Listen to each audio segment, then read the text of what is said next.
Olá, boa noite. Bem-vindos a mais uma live da Casa de Francisco. Meu nome é Tiago, sou trabalhador da casa e mais uma vez agradeço o convite de Simone e a oportunidade de estar aqui, a oportunidade de trabalho, enfim. Então, vamos aguardar as pessoas chegarem para a gente começar. A pergunta clássica de todo começo: estão me vendo e me ouvindo bem? Com o ok de vocês, eu começo. Boa noite, Adriana. Bem-vinda. Boa noite, Luciana. Ok, boa noite, seu José Alves. Muito bem. E aí, começo? Tudo ok, Diana? Então, vamos lá, que eu prometi para a Simone hoje não extrapolar ou extrapolar só um pouquinho o tempo, né? Então, vamos começar. Bem-vindos, boa noite, mais uma vez a todos, tá? Antes de apresentar o tema a vocês, eu lhes pergunto, se eu dissesse aqui algo extravagante, exótico, uma loucura qualquer, vocês certamente, com razão, me indagariam, né? De onde você tirou isso, quem disse ou quem endossa isso, né? E é assim porque, intuitivamente, vocês partem do princípio de que, para algo ser acreditado, deve haver uma concordância, preferencialmente entre pessoas de algum saber. Ou seja, outras pessoas já devem repercutir aquilo, pensar aquilo e propalar aquilo, né? Pois é sobre isso que nós vamos falar hoje, tá? O item autoridade da doutrina espírita, controle universal do ensino dos espíritos. Esse item está presente na introdução e eu escolhi justamente porque todo mundo pula a introdução, né? E então pode ser que esse conhecimento que eu traga aqui seja ignorado por muitos, né? Por alguns de vocês. Muito bem. Então, esse item ou esse critério que a gente vai estudar hoje, ele é tão importante que, segundo os espíritos, é o ensinamento universal dos espíritos que confere a força e a autoridade ao espiritismo. E o que é o controle universal do ensino dos espíritos, pessoal? Foi o critério que Kardec usou na codificação para separar o joio do trigo, ou seja, a verdade da mentira, ou melhor dizendo, a mentira da verdade, né? E é um critério que nós podemos usar ainda hoje, né? Antes de apresentar e comentar melhor esse controle universal do ensino dos espíritos, eu vou apresentar um outro critério que Kardec apresentou e que nos recomenda utilizar ao verificar, ao averiguar qualquer conhecimento, qualquer informação que se coloque diante de nós, né? Então, Kardec recomenda que se utilize a razão, a lógica e o bom senso. E aí eu vou ler aqui, pessoal, um trecho e ao longo de minha fala eu vou ler alguns trechos, né? E aí vou lendo e contextualizando, enfim, acho que assim fica mais dinâmico, né? Então, Kardec diz o seguinte, os espíritos, né? Nesse item da introdução de O Evangelho segundo o Espiritismo, abre aspas. O primeiro exame comprobatório é o da razão, ao qual devemos submeter, sem exceção, tudo que venha dos espíritos. Toda teoria em manifesta contradição com o bom senso, com uma lógica rigorosa e com os dados positivos já adquiridos, deve ser rejeitada, por mais respeitável que seja o nome que traga como assinatura, tá? Então, vamos lá, depois de examinar a informação sob os critérios da razão, da lógica, do bom senso, Kardec, na codificação, adotou os critérios de generalidade, tá? Ou universalidade e concordância do ensino dos espíritos. E aí, nisso consiste o tema de hoje, controle universal do ensino dos espíritos. Vou ler aqui uma conceituação, né, uma definição do que seria isso, lá na introdução do Evangelho, tá? Vamos lá. Só existe uma garantia séria para o ensino dos espíritos, só existe uma garantia séria para o ensino dos espíritos, a concordância que haja entre as revelações que os espíritos façam espontaneamente, servindo-se de grande número de médiuns estranhos uns aos outros e em vários lugares. Ou seja, vocês sabem, né? Kardec se serviu de médiuns de diferentes lugares, idades, formações, condições sociais, que não tinham contato entre si e todos diziam, em essência, a mesma coisa, né? Então, Kardec, ao codificar a doutrina espírita, cortou aquilo que era discordante e aceitou, acolheu aquilo que se repetia, né? E ele tinha um lema, uma filosofia, digamos assim, de trabalho, que era: é preferível rejeitar 10 verdades do que aceitar uma mentira. Daí vocês tiram como era a prudência, né, de Kardec diante da codificação, que é exemplar para nós ainda hoje. A gente vai falar sobre isso mais adiante. Mas vamos lá, tem um outro trecho que é interessante. Todo princípio que não tenha recebido a consagração da generalidade não pode ser considerado parte integrante da doutrina espírita. Será apenas uma simples opinião isolada, da qual não pode o espiritismo assumir a responsabilidade. Esse trecho é reforçado, é reiterado na Gênese também, quando diz o seguinte: essa coletividade concordante da opinião dos espíritos, passada pelo critério da lógica, é o que constitui a força da doutrina espírita e lhe assegura a perpetuidade. Por que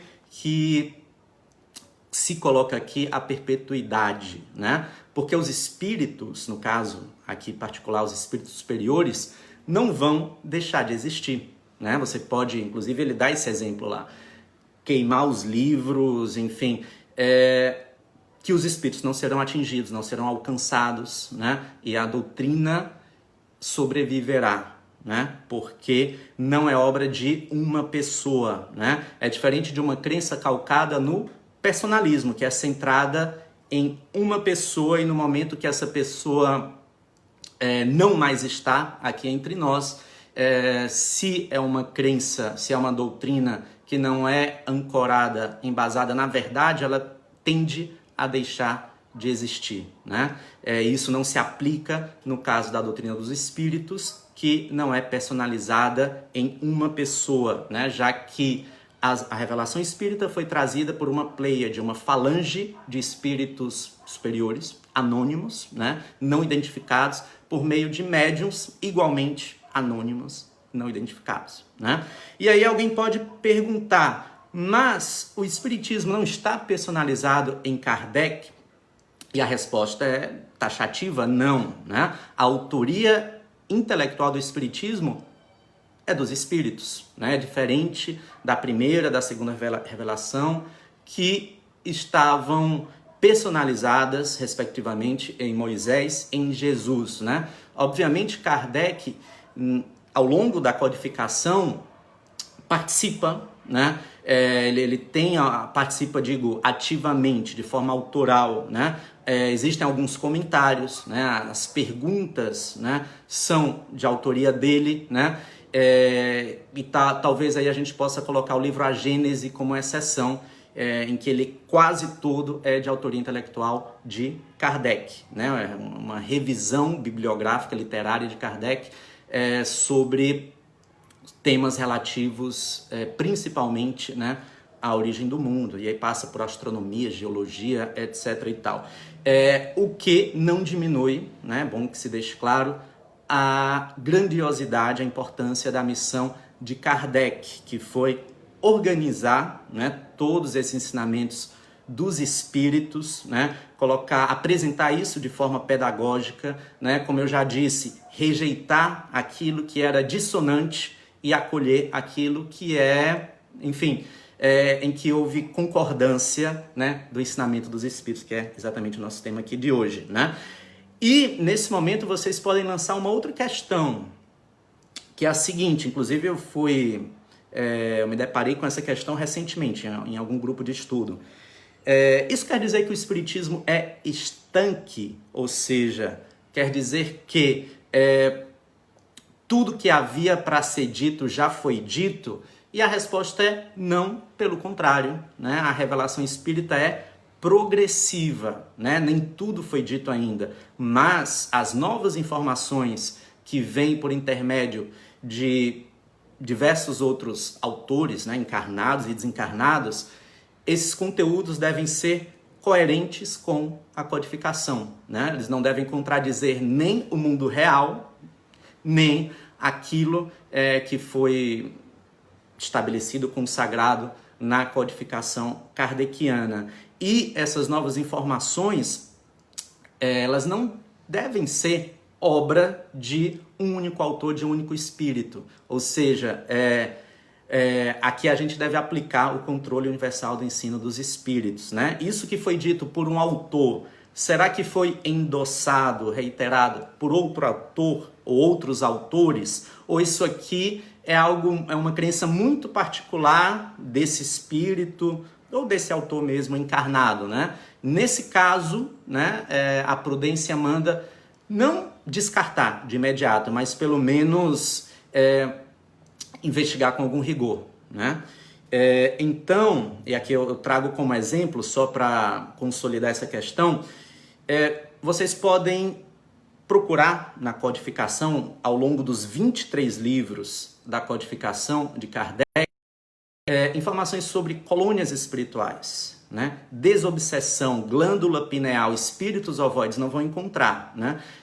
E não quer dizer que isso seja, isso daí seja falso. Não, são conhecimentos novos que foram incorporados à doutrina, foram replicados por outros autores, né?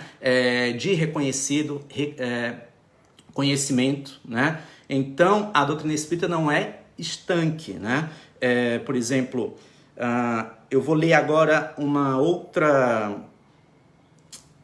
outro trecho, né, desse item que endossa o que eu venho falando, tá? Então,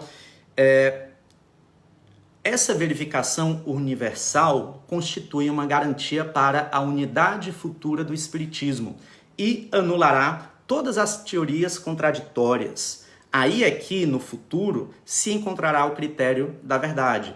O que conferiu êxito à doutrina exposta em O Livro dos Espíritos e O Livro dos Médiuns foi que, em toda parte, todos receberam diretamente dos Espíritos a confirmação do que esses livros têm. O que é que isso quer dizer? Que esse critério do controle universal do ensino dos Espíritos, ele deve ser aplicado ainda hoje, né? Como já foi dito.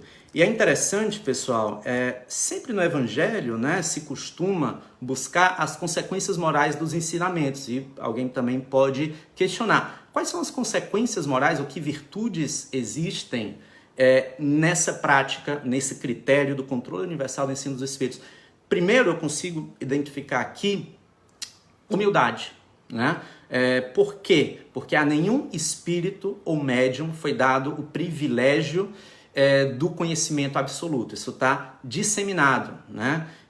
Nem ao codificador foi dado nenhuma forma de privilégio em termos de conhecimento, né? Segundo, humildade em reconhecer que pode haver uma falha na avaliação individual, ou seja, nós, né, por meio do nosso próprio bom senso, lógico, usando o nosso crivo de razão, podemos nos equivocar. E aí, esse controle universal do ensino dos espíritos é um critério seguro em que a gente pode se ancorar para não engolir nenhuma batatada, né? Nenhuma mentira. Muito bem. Isso aí já flerta com uma outra virtude, que é a prudência. E aí eu vou ler um outro trecho, né, desse item. Então vamos lá. As instruções dadas pelos espíritos sobre os pontos ainda não elucidados da doutrina não constituirão lei, porque essas instruções ficariam isoladas. Por isso, devem ser aceitas com todas as reservas e apenas a título de esclarecimento. Então, sobre alguns pontos, o Espiritismo não é, digamos, 100% elucidativo. Por exemplo, sobre a natureza íntima de Deus, sobre a forma como se deu a origem dos espíritos, né? Isso aí ainda será mais bem explicado, né, no futuro, né? Então, sobre esses pontos, o Espiritismo jogou a semente, né? E outros autores, né, progressivamente, né, regarão essa semente e farão florescer um conhecimento a esse respeito. Muito bem. E aqui, pessoal, já nos encaminhando ao fim, é preciso esclarecer que não foi Kardec que criou esse método, tá? A própria ciência, no tempo de Kardec e anterior a Kardec, ainda nos dias de hoje, funciona assim. Nas ciências naturais, por exemplo, para provar uma teoria, uma lei, deve-se refazer o experimento nas mesmas condições e verificar se obtém os mesmos resultados, né? Então, um experimento apenas não é suficiente para estabelecer uma teoria ou uma lei. É preciso que isso se repita e que os resultados sejam semelhantes, né? Por exemplo, ainda falando de ciência, uma amostra, para ter validade numa investigação, ela tem de, se for uma pesquisa quantitativa, tem de ser numerosa, ou seja, não se pode criar uma regra geral investigando apenas 1 ou 2 ou 3 indivíduos ou fenômenos, né?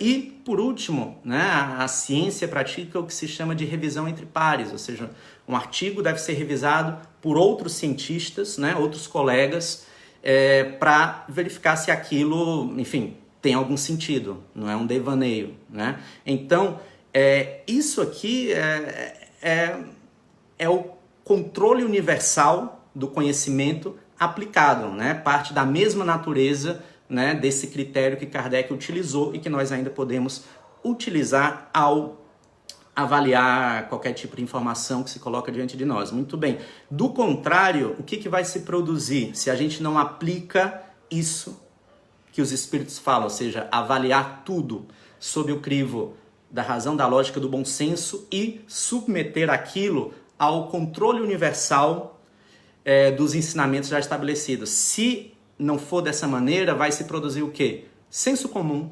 personalismo, fanatismo e, por consequência, equívoco, erro, né? Por último, e agora sim, finalizando, tá? Eu proponho uma aplicação ainda mais prática e contemporânea na nossa vida desse princípio, né?